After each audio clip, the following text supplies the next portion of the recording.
so far. So we've talked about the first name of the muscle, which is based upon the muscle's rate of relaxation and contraction, the rate of that calcium ATPase activity and that myosin ATPase activity. All right. Okay, so any questions on that bit? Okay, so let's move on to speak about the second name of the muscle. So this is based upon how does this muscle get its ATP production? What is its primary mode of ATP production? And on that basis, we have glycolytic fibers and oxidative fibers. So glycolytic fibers mainly rely on anaerobic glycolysis. Okay, and I want to stress on mainly here. So within glycolytic fibers, we do have a few other fibers that may be oxidative, but the main bulk of the tissue relies heavily or primarily on anaerobic glycolysis. As a result, we're going to see fewer mitochondria in these muscles. That only makes sense, right? If we think about what the mitochondria is doing for muscle, it's providing the place for oxidative phosphorylation. And if this muscle is not relying so much on oxidative phosphorylation, it would make sense that we see fewer mitochondria. There are many glycolytic enzymes. This again would also make sense. This muscle is relying on glycolysis, on anaerobic glycolysis. So if you remember us talking about those enzymatic pathways that are a part of glycolysis, all of them have an enzymatic step. We're going to need more of those enzymes to drive more of glycolysis because this type of muscle relies more primarily on anaerobic glycolysis. We're going to see high glycogen stores. Again, makes total sense. If we're relying more on breaking down glycogen, we're going to just have more glycogen stores to break that down to liberate glucose so that we can drive anaerobic glycolysis. We're going to see little use of oxygen, right? Anaerobic glycolysis does not rely on oxygen, so we're not going to use a lot of oxygen. And as a result, we're going to see larger diameter in these muscles, in these fibers, because there's less of a barrier, right? When we see smaller fibers, that's because they need to be smaller to allow for oxygen to be diffused. But because we're not relying on oxygen here, we can have larger fibers because we don't need that space or that thinner structure to allow for the diffusion of oxygen because we're not relying on oxygen to drive ATP production here. Lastly, we're going to see that these muscles are quick to fatigue. And this has to do with that caveat that I mentioned, the fact that anaerobic glycolysis generates lactic acid as a byproduct. So because of the heavy reliance on anaerobic glycolysis, the production of lots of lactic acid, that's going to cause that buildup of the acidity here. It's going to cause the burn that we typically associate, and it's also going to cause the muscle to fatigue much quicker as that lactic acid builds up. Okay, so most important aspects of glycolytic fibers, they have less mitochondria, they just don't need it. They have many more glycolytic enzymes. They have a larger diameter because they don't need the smaller surface area for absorption or diffusion of oxygen because they don't rely on oxygen. And then they provide produce lactic acid as a byproduct, which makes them much more quick to fatigue. Okay, contrasting that to the oxidative fibers, right? And everything that we said for glycolytic fibers, you can pretty much just flip it into the reverse, and that'll be true for oxidative fibers. So these fibers rely primarily on oxidative phosphorylation. And so it would make sense to see that the things that we're going to discuss here. So many mitochondria, right? This is where oxidative phosphorylation takes place. So if it's relying heavily on oxidative phosphorylation, we're going to see lots of that organ now present. Lots of myoglobin. And myoglobin is the protein that helps us shuttle oxygen off into our cells. And so it's also going to provide this red pigment that we see in oxidative fibers because these fibers need that oxygen that is being shuttled by that protein myoglobin. Okay, and myoglobin is just like hemoglobin, but it's unique for muscle transport. We're going to see a smaller diameter of these fibers having less of a barrier for diffusion because these fibers need that oxygen to be diffused in from the blood. We're going to see that these fibers have to be much smaller to allow for a smaller surface area or smaller barrier, excuse me, for that diffusion to take place. We're going to see resistance to fatigue. So these muscles don't generate lactic acid, so they're going to be able to sustain contractions for longer periods of time, and they're not going to be as quick to fatigue as their glycolytic counterparts, okay? Lots of capillaries, right? So because, again, we're relying on blood coming in, that blood has the oxygen that we need to drive oxidative phosphorylation. We're going to see lots of capillaries found throughout this muscle, not as many capillaries seen in glycolytic muscles. Just to look at this histomicrograph that we're seeing here, this is showing us the mixture of these different fiber types.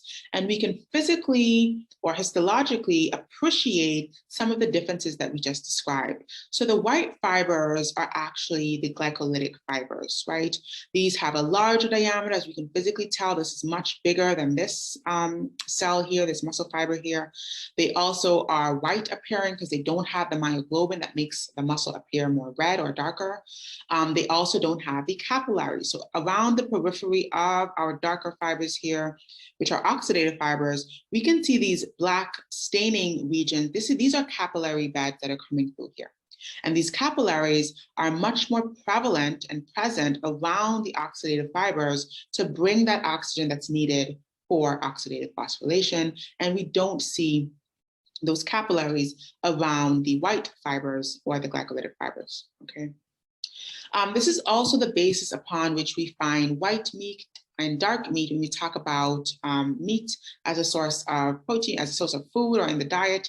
If you've gone to a restaurant and they've asked you if you want light or dark, that is that basis that we're seeing here as well. So the glycolytic muscles are going to have are going to be more present in white cuts of meat, so the breast of chicken, the breast of birds, versus the dark meat that's going to be seen more in the thighs and the lower extremities of those animals as well.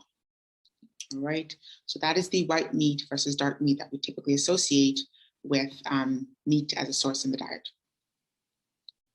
Okay, so let's talk about the three types of fibers that we see. So based upon what we just discussed, so the first name of the muscle being its speed of contraction, last name of the muscle being its source of ATP production, its primary source that is, there are three types that are found throughout our body. So there are slow oxidative fibers, fast oxidative fibers, fast glycolytic fibers, right? And if you think about a spectrum here, we've got slow oxidative on one end, we've got slow oxidative on one end, we've got fast glycolytic on the other end, and then we've got fast oxidative kind of in the middle, this intermediate category. So let's add some more detail and kind of describe these further here. So the first fiber we'll look at is the slow oxidative fiber. Now we're thinking about the first name, it's a slow fiber. We're thinking about the last name, it's primarily relying on oxidative phosphorylation. And so we can describe this muscle based upon that first and second name. So it's going to have low or slow myosin ATPase activity. Although it's not mentioned here, it's also going to have low or slow calcium ATPase activity. It's going to contract more slowly. It's going to relax more slowly. It's going to have high oxidative capacity. So it's going to be aerobic. It's going to need oxygen because it is an oxidative fiber. It's going to have a lot of mitochondria. It's going to have a rich supply of capillaries, rich blood supply to bring that oxygen in. It's going to have a lot of myoglobin, which is that protein that stains the muscle red that helps to transport that oxygen in the blood, okay? Physically, it's going to be a smaller diameter, right? It's going to need a smaller diffusion barrier for that oxygen, and it's going to produce less tension just because it's smaller, right? Thinking back to our connection between the fiber diameter and the number of sarcomeres that are fitting in that fiber diameter and the amount of force that can be generated. So smaller diameter fibers, which oxidative fibers are, naturally generate less tension, less force, because we have less sarcomeres in there, which have less cross-bridge cycles happening. And then lastly here, it's going to fatigue more slowly. So because of that the lack of lactic acid, because there is no lactic acid here, they're going to be more resistant to fatigue. They're going to be able to sustain longer contractions, and they are going to fatigue more slowly. Okay, our second class of muscle, this one is on the far other end of the spectrum. So we have slow oxidative on one end of our spectrum, fast glycolytic is way on the other end of our spectrum, and we're going to see all the opposite properties for our fast glycolytic fibers. So these fibers have a high or fast myosin ATPase activity, which is also indicated in that first name being fast. They're going to contract faster, they're going to relax faster, right? They also have a high glycolytic capacity. So they're going to rely more heavily on anaerobic glycolysis. They're going to have lots of glycogen stores to liberate glycogen, to drive that glycolysis. They're going to have lots of the enzymes that are required to sustain or to carry out those glycolytic steps. Okay, they're not going to have as much myoglobin, in fact, no myoglobin, so they're going to appear completely white as compared to the red fibers of our oxidative, the red appearance of our oxidative fibers. They're going to have a larger diameter because they don't need diffusion of oxygen, so they can be as large as they like. And as a result, naturally, fiber being larger will produce much more tension because it's got much more sarcomeres jammed in there that are providing more phosphate cycles. Okay. And then lastly here, it's going to fatigue more rapidly, kind of the drawback that we see with glycolysis, anaerobic glycolysis. That is because it is producing that lactic acid. So the fatigue is directly related to the lactic acid. Because we don't have lactic acid in oxidative fibers, we don't see a lot of fatigue. They fatigue more slowly. Because we do produce lactic acid with glycolytic fibers, we see rapid fatigue with these fiber types. Okay, and then our last category here, which is really an intermediate category, right? It's fast oxidative. It's kind of a little bit of both worlds. It has an intermediate rate of myosin ATPase activity. So it's kind of right there in the middle, not as fast as our fast glycolytic fibers, not as slow as our slow oxidative fibers, right? It has a high oxidative capacity because it is an oxidative fiber. Again, looking at that second name, so it's going to mainly rely on anaerobic, on oxidative phosphorylation. It's going to mainly rely on oxygen. It's going to have myoglobin. It's going to appear red because of that myoglobin. It's going to be slow to fatigue. That is, it's not going to fatigue as quickly as fast glycolytic fibers on the one end, but it's going to be more rapid to fatigue than our slow oxidative fibers on the other end. So again, it's going to have an intermediate rate of fatigue, right? So not as fast glycolytic, but not as slow oxidative. And then its diameter is going to kind of be right there in the middle as well, not as large as fast glycolytic and not as small as slow oxidative, and kind of this intermediate fiber diameter.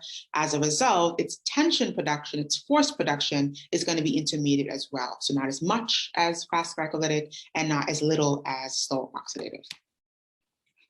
Okay. All right, this table, really helpful table. I encourage you to clear this table out completely. All of this in the middle here as a study tool, probably over the weekend. Just keep the first column and keep the first row and try to think about the high or low, fast or slow, intermediate, and fill in the table from your understanding of these three types of fibers. So don't try to memorize this. Don't try to recreate this from just, copying it verbatim. Really try to understand, why would a slow oxidative fiber have a slow rate of contraction? Because it is a slow fiber, right? It has a slower ATPase activity, slower rate of contraction, slower rate of relaxation, and really try to understand your way through filling out this table. Okay, for example, why do I see the fiber being red? Because it has the myoglobin content, right? So it's going to be high myoglobin content here. This is a red fiber, high myoglobin content here. This is also a red fiber, low myoglobin content here. This is a white fiber. Okay, what type of motor unit will this be associated with? Because slow oxidative fibers are typically smaller in their diameter, we're going to likely see them attached to smaller motor units. Same thing with fast glycolytic fibers. Because they're usually larger, we're going to likely see them attached to larger motor units. And then that is going to directly relate to the force generating capacity. Low amounts of force for smaller fibers attached to smaller units, high amounts of force for larger fibers attached to larger units. Okay, so again, really good study tool to make sure that you understand all that we've said about the fiber types and just practice applying that.